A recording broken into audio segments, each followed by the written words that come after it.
As we are at the very front end of the time after Pentecost, some weeks ago I mentioned that through this period we'll hear all kinds of stories about the ministry and mission of Jesus and how he was relating to the people and building relationships between them and himself, and most importantly between them and his Father, that he came to reveal to them.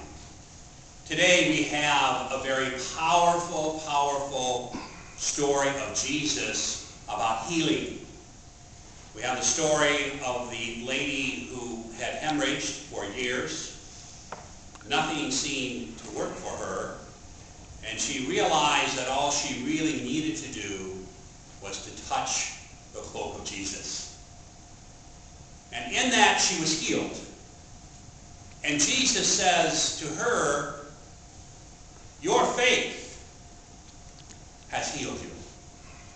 Not the touching of me, but your faith. And he went a little further and raised a young girl today from the dead. And the same element was revealed by Jesus.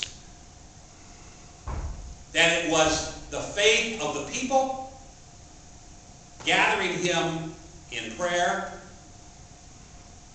that young lady was risen from the dead.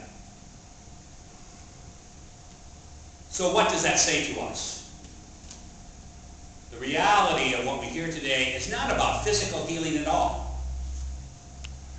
Most of us who have experienced elements of sickness or pain or disease know that we somehow walk our way through the process of healing physically.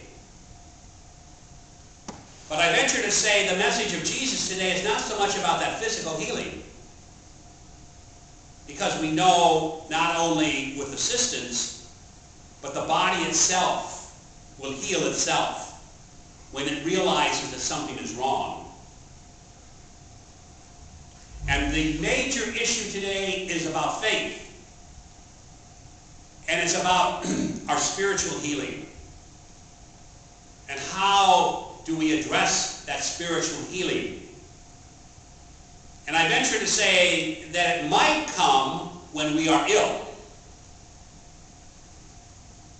But the emphasis of our gospel message this morning is that spiritual healing needs to be a daily process. How do we grow in our spirituality? What do we do to assist self in the development of faith? Because it's just not enough to say, "I believe." When we say, "I believe," it demands action. It demands being part of. It demands walking away from issues or entering into issues that allow our faith to be demonstrated. Many years ago, a friend of mine who was an Episcopal priest, he has since passed away, was a chaplain of one of the hospitals in Davenport. And of course, finances become an issue. And they were going to cut programs. And they were going to cut the pastoral care program completely out of the hospital. He did a lot of research and presented to their board the actual facts of what it means to have a spiritual element in the healing process in a healthcare institution. And what he showed to them is that they could really save money. Because with the spiritual component in pastoral care, people are healed faster and they spend less time in the hospital. And they kept the program. And that program became part of the healthcare healing team because of the importance of the spiritual component of people as they enter into many of those issues that make us worry. When we are physically ill or we have a disease, we are frightened. There's no question. The woman who had the hemorrhage, the father of the daughter, demonstrated great fear. And once again, Jesus says, as he said when he calmed the winds last week, be calm, be patient, Where is your faith? What elements do we need to manifest in our lives as a living, breathing Christian to demonstrate how we heal self spiritually? And that means in all of our relationships.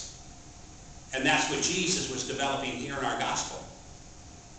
The relationship with the woman who didn't know Jesus from Adam in terms of the relationship, but knew that he had something that was very special. The father, the leader of the synagogue, who came to Christ knowing that he needed some type of spiritual dimension to heal at that point his daughter, let alone to raise her from the dead. And so for us in our lives, our contemplation and meditation today really is on our spiritual health. Physical health so often takes care of itself. But our spiritual health does not, unless we nurture it and proclaim it and live it and walk it as a Christian in the eyes of Jesus Christ, crucified and risen from the dead. In the name of the Father, and of the Son, and of the Holy Spirit.